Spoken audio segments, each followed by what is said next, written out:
Hello and welcome to ETCFO.com. My name is Amol Dete and I'm in conversation with Pratik Jain, National Leader for Indirect Tax from PwC.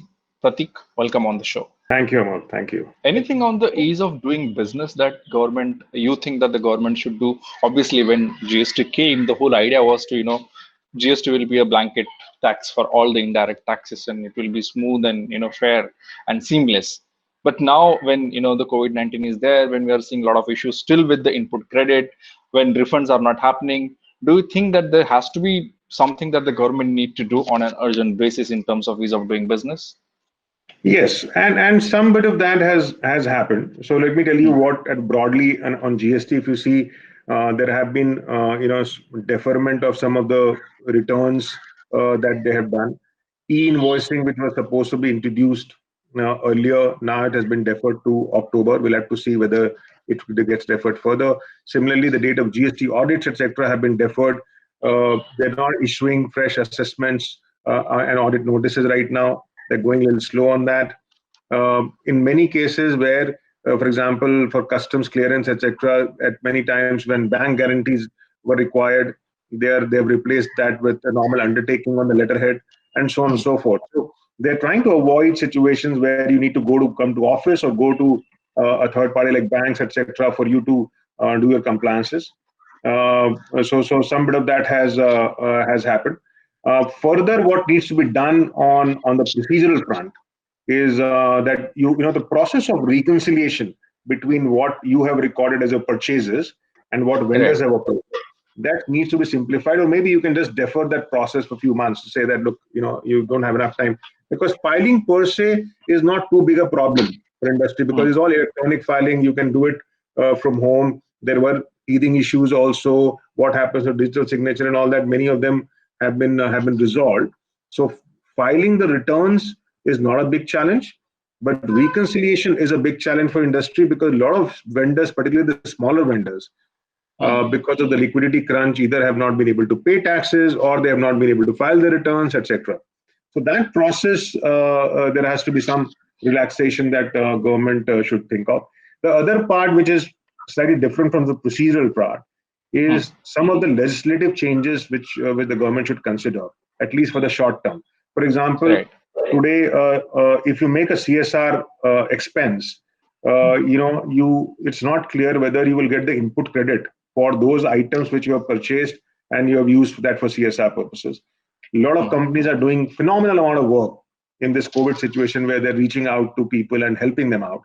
But to encourage them to do more, they should clearly come up with a clarification saying that whatever you're using for CSR purposes, you will get input credit for that. Similarly, there are a Right. lot of restrictions today.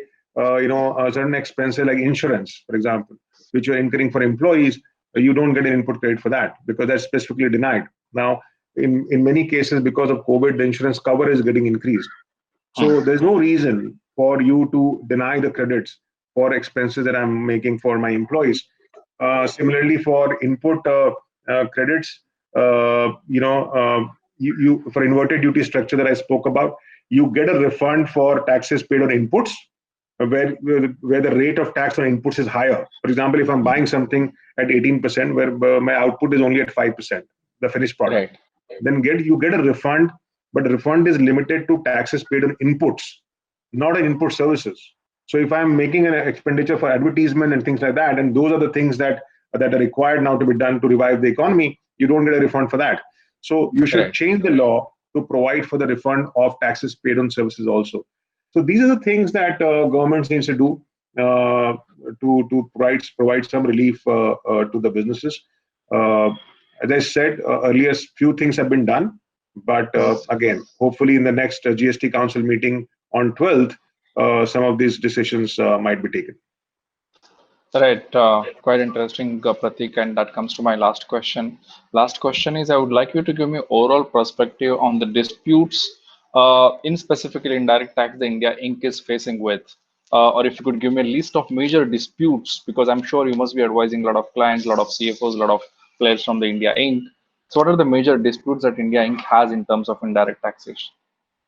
Yes, so if you talk about GST, and there are early days still, but three four things which comes to my mind immediately is that there is a process for advance ruling which government has, but that process is not working fine because different states on the same issue are taking a Mm. contrary position. So there, the Right. government was trying to do some kind of centralized system, but that has not been implemented as yet.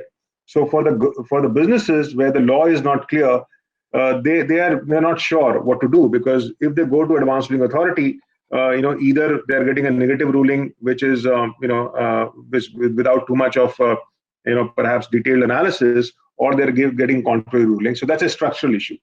In Mm. terms of other issues where the litigation can be avoided, one set of litigation is clearly on the refunds, right? Right. That whether my input which I'm using is really connected with my output, what is the correlation? I talked about holding and subsidiary. So there is a refund related issues. The third is on input tax credit per se. What will I be entitled for? What I will not be entitled for? And there we have gone to the government and said that look, Indian GST law is slightly complex as far as those provisions are concerned. You should just follow what other sort of countries in the world do, which is basically that everything which a business is using Mm. is allowed as a credit, except for a very very personal sort of expense if somebody is doing, which anyway is not permitted under law.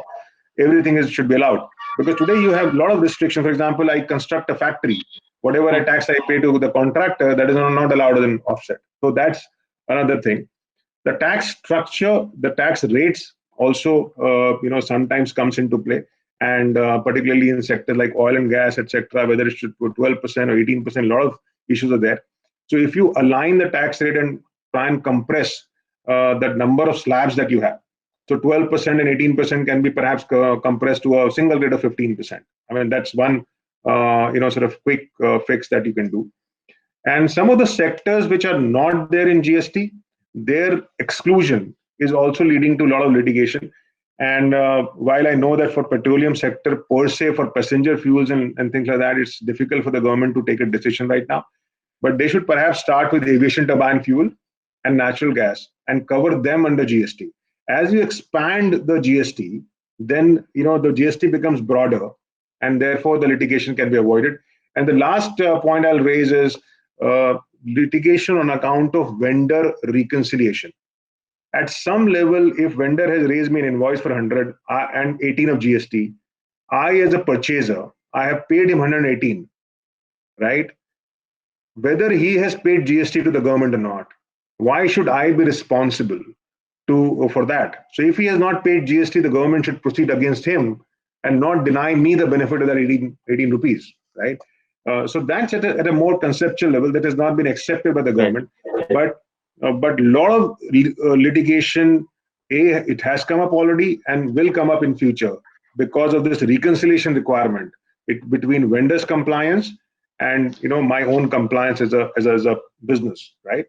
And there some bit of structural thinking which will have to be required so that this can be reduced. So these are few things which comes to my mind immediately on litigation. Well, that's it, Pratik. Thank you so much for sharing your insights, and thank you so much for watching etcfo.com.